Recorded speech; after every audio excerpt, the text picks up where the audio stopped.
আমার নবী বলেন রাত্রের বেলায় দৈনন্দিন যদি কেউ সূরা ওয়াকিয়ার আমল করে আমার আল্লাহ ওই বান্দারে অভাবী রাখবে না। আমার আল্লাহ ওই ঘরওয়ালা ঘরওয়ালি সবাইকে অভাব অনটন মুসিয়া তাদেরকে ধনী আমার আল্লাহ বানায়া দিবে। এই ভাই বাড়িওয়ালা এলাকার ভাই সূরা ওয়াকিয়া ঘরে আমল করবো তো ইনশাআল্লাহ। যারা পড়ি নাই মাগরিবের পরে আমি পড়ছি, আপনারা যারা পড়েন নাই পড়বেন তো ইনশাআল্লাহ। এশারের নামাজের পরে আরেকটা সূরার আমল মাদারিসে কওমিয়াতে পড়া হয়, সূরা মুলুক। বলেন সূরার নাম কি? আরে ভাই এগুলো তো শিক্ষার জিনিস, আপনারা জানেন আমি জানি, এগুলো শিখার বিষয়, শিখলে জানলে আমল করা সহজ। রাসূল বলেন সূরা মুলুক এমন একটা সূরা, 30 আয়াত বিশিষ্ট সূরা যদি কেউ পড়ে কবরের মধ্যে এই সূরা আল্লাহ পাক তাকে আযাব থেকে রক্ষা করবেন।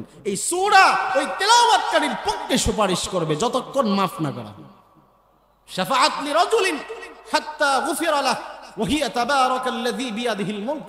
আবু দাউদ শরীফের হাদিস। রাসূল বলেন সূরা মুলুক যারা পড়বে 30টা আয়াত বিশিষ্ট এই সূরা যারা পড়বে আল্লাহ পাক ওই সূরা তার পক্ষে এমন ভাবে সুপারিশ করার জন্য ক্ষমতা দিবে, এই সূরা যতক্ষণ ওই ব্যক্তিকে মাফ না করা হবে কবরের আযাব থেকে ততক্ষণ পর্যন্ত রব্বুল আলামিনের কাছে তার পক্ষে হয়ে সুপারিশ করবে। আল্লাহু আকবার জোরে বলেন। এজন্য মুহতারাম হাজিরিন বলতেছিলাম এই ইস্তেগফারের আলোচনা মনে আছে না আপনাদের? ইস্তেগফার কেউ যদি আদায় করে 1 নাম্বার আল্লাহ পাক রব্বুল আলামিন ওই বান্দা বান্দিকে গুনাহগুলো মাফ করে দিবে। 2 নাম্বার আল্লাহ পাক রব্বুল আলামিন আসমান থেকে বৃষ্টির ব্যবস্থা করে দিবে। 3 নাম্বার আল্লাহ তাআলা ওয়ায়ুমদিদুকুম বিআমওয়াল, ও বান্দা মালের অভাব দূর কইরা দিব, মাল সম্পদ আমি আল্লাহ বাড়া দিব। তুমি ইস্তেগফার পড়বা আর আমি আল্লাহ তোমার অভাবে রাখবো। হতে পারে না যেই এলাকার মানুষ, যেই সমাজের মানুষ, যেই পরিবারের মানুষ, যেই যুবক পুরুষ নারী পুরুষ যারা ইস্তেগফার আদায় করবে আমার আল্লাহ বলে বান্দা তোমার অভাব অনটন আমি আল্লাহ মুইসা তোমাকে আমি আল্লাহ ধনী বানায়া দিব। এই ভাই সামনের কাতারে কি সমস্যা? কোন সমস্যা? আমি ওয়াজ করে আপনারা দিয়ে দিকে সেদিকে আঙ্গুল দেখান, মাথা লাগান, কি সমস্যা? এত কষ্ট করে ওয়াজ করতেছি, আমার কষ্ট হয় না তেলাওয়াত করতে? আরে ভাই সুন্নত তরিকা বক্তার দিকে চায়া শোনা, শামাইলে তিরমিজির হাদিস বুঝেন না তো মিয়া? মনে করেন হুজুরা ফালতু কথা কোনা। রাসূল বলছেন আমি যখন কেউ কথা বললে মনোযোগ দিয়ে শুনছি আমি, এটা সুন্নত। এ ভাই বলেন রাসূলের হাদিস কি? মনোযোগ দিয়ে তার দিকে চাইয়া হাফসি গোলামও কথা বললে রাসূল শুনতেন। রাসূলের চাইতে মর্যাদা সম্পন্ন পৃথিবীতে কেউ আছে নাকি? জোরে বলেন আছে নাকি? আপনারা তো বুঝেন না, অথবা কেউ কেউ হয়তো অহমিকা দেখান। কিন্তু সুন্নত তরিকা আদব হইল যিনি কথা বলে মুতাকাল্লিমের দিকে কথা চাইয়া চাইয়া শুনে। বক্তার জন্য কষ্টদায়ক হয় যদি এদিক সেদিক তাকায়। কষ্ট পাইছেন আপনারা?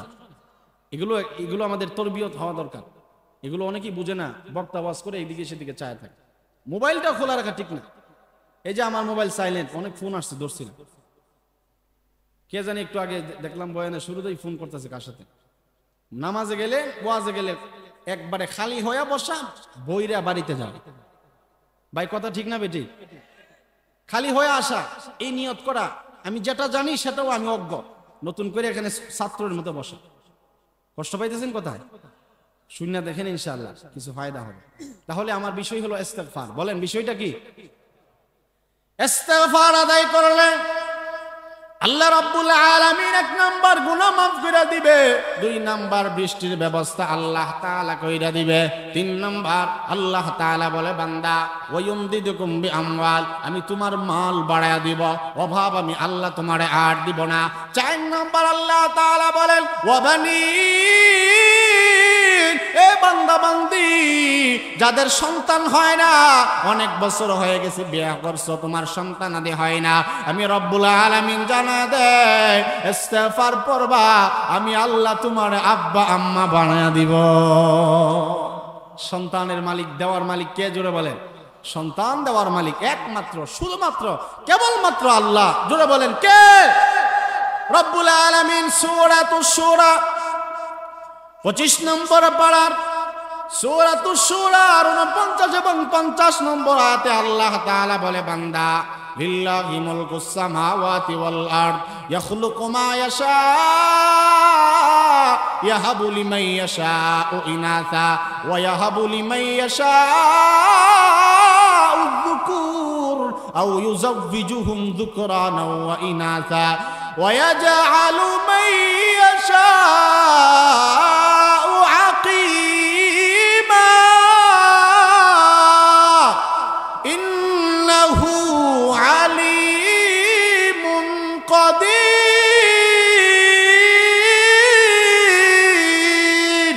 আল্লাহ তাআলা এই আয়াতের মধ্যে বলে, বান্দা আমি আল্লাহ হইলাম আসমান জমিনের রাজত্বের মালিক। আমি যা চাই তাই সৃষ্টি করি, যাকে চাই তাকে ছেলে দেই, তাকে চাই তাকে মেয়ে দেই। শুধু তাই নয়, আও ইউযাওবিজুহুম যুকরানা ওয়া ইনাসা। আমার ভাইজান খেয়াল করে শুনেন, দেখেন আমাদের সমাজের বাস্তবতার সাথে আল্লাহর কালামের কত মিল। আল্লাহ তাআলা বলে, বান্দা আও ইউযাওবিজুহুম যুকরানা ওয়া ইনাসা। এই দুনিয়াতে এমন পরিবার আছে যাদের গর্ভে আমি আল্লাহ শুধুই মাত্র পুত্র সন্তান দান করি, শুধু ছেলে সন্তান আমি আল্লাহ তাআলা দান করি, একটাও মেয়ে নাই, শুধু ছেলে শুধু ছেলে। এমন পরিবার আমাদের মধ্যে আছে না নাই? আরো জোরে বলেন, আছে না নাই? এই কথাটাই রব্বে কারীম বলেন, আও ইউযাওবিজুহুম যুকরানা ওয়া ইনাসা। বান্দা বান্দি রে, আমি কেমন শক্তিশালী আল্লাহ, আমি কেমন কুওয়াতওয়ালা আল্লাহ। আন্নাল কুওয়াতা লিল্লাহি জামিআ ইন্নাকা আলা কুল্লি শাইইন কাদির। আমি কেমন শক্তিধর আল্লাহ, কেমন ক্ষমতাওয়ালা আল্লাহ। আও ইউযাওবিজুহুম যুকরানা ওয়া ইনাসা। আমি যাকে চাই তাকে ছেলে সন্তান দান করি, শুধুই ছেলে দেই। এটা আমার দেওয়া, আমার ক্ষমতা, কাহার ক্ষমতা নাই। কোনো ডাক্তারের ক্ষমতা নাই, কোনো কবিরাজের ক্ষমতা নাই, কোনো বান্দা বান্দির হাত নাই। আমি যাকে চাই শুধু তাকে পুত্র সন্তান দান করে। শুধু তাই নয়, যুকরানা ওয়া ইনাসা। আবার যাকে চাই তাকে আমি আল্লাহ তাআলা শুধু মেয়ে কন্যা সন্তান দান করে। একটাও ছেলে নাই, শুধু কন্যা সন্তান আছে। এই বাড়িউলা সরাইল আইরল কাটানিসার এলাকার মধ্যে আছে না নাই? আর জোরে বলেন, আছে না নাই? আল্লাহ তাআলা বলেন, শুধু কাউকে ছেলে দেই, আবার কাউকে মেয়ে দেয়। শুধু এখানেই শেষ নয়, আল্লাহ পাক আরো বলেন, ওয়া ইয়াজআলু মান ইয়াশাউ আকিমা। ও বান্দা বান্দি, আমি আল্লাহ তাআলা এমন আল্লাহ, আমি যাকে চাই তাকে আবার আটকুরা বানায় ফেলি। আমি আল্লাহ তাআলা আবার বান্দা বানাইয়া দেই। কাউকে যেমন ছেলে দেই, আবার মেয়ে দেই। এমন ফ্যামিলি আছে, অনেক বছর বিয়ে হয়েছে, একটাও ছেলে নাই, মেয়ে নাই। এমন পরিবার দম্পতি আমাদের নজরে আছে না নাই? সবগুলো ক্ষমতা কার হাতে? জোরে বলেন, কার হাতে? বলেন, জোরে বলেন, কার? আমার আপনার ক্ষমতা নাই। আমার আল্লাহ এই জন্য বলেন, ওয়াবানিন। 4 নাম্বার, কেউ যদি ইস্তেগফারের উপরে আমল করে, আমার আল্লাহ বলেন, তোমার সন্তান নাই, তোমার সন্তান হয় না, তোমার ছেলে দরকার, মেয়ে দরকার, বান্দা আমি আল্লাহ তাআলাই দিব। পাশাপাশি আমার আল্লাহ কালামে মাজিদের মধ্যে দোয়া শিখায় দিয়েছেন, রব্বি হাবলি মিনাস সালিহিন, রব্বি লা তাযারনি ফারদা ওয়া আনতা খায়রুল ওয়ারিসিন, রব্বি হাবলি মিন লাদুনকা যুররিয়াতান তাইয়্যিবা ইন্নাকা সামিউদ দুআ, রব্বানা হাব লানা মিন আজওয়াজিনা ওয়া যুররিয়াতিনা কুররাতা আ'য়ুনিন ওয়াজআলনা লিল মুত্তাকিনা ইমামা। আমার ভাইজান, এই 4টা আয়াত বললাম, সবগুলো নেক সন্তান চাওয়ার জন্য আল্লাহ তরিকা বাতায় দিয়েছে। সুবহানাল্লাহ হইতেন না? সন্তান আজকে অবাধ্য কেন? খুঁজলে দেখেন এই দোয়া অনেকেই জানি না। কষ্ট পাইতেছেন বাবাজিরা? নেক সন্তানের জন্য দোয়া করব কার কাছে? আল্লাহর নামটা সবাই কইতেছে না, কইতেছে না? জোরে বলেন, কার কাছে? রব্বি হাবলি মিনাস সালিহিন, অথবা রব্বি হাবলি মিন লাদুনকা যুররিয়াতান তাইয়্যিবা ইন্নাকা সামিউদ দুআ, রব্বি লা তাযারনি ফারদা ওয়া আনতা খায়রুল ওয়ারিসিন। এগুলো আল্লাহর কাছে চাওয়ার দোয়া। নেক সন্তান চাইতো ইনশাআল্লাহ। রব্বানা, এই দোয়াটা পড়েন সূরা ফুরকান। রব্বানা, সবাই জবান খুলেন, কোরআনের আয়াত, এক অক্ষরে 10 নাকি? বলেন, এক অক্ষরে কই নাকি? রব্বানা হাবলানা মিন আজওয়াজিনা ওয়া যুররিয়াতিনা কুররাতা আ'য়ুন ওয়াজআলনা লিল মুত্তাকিনা আকবার।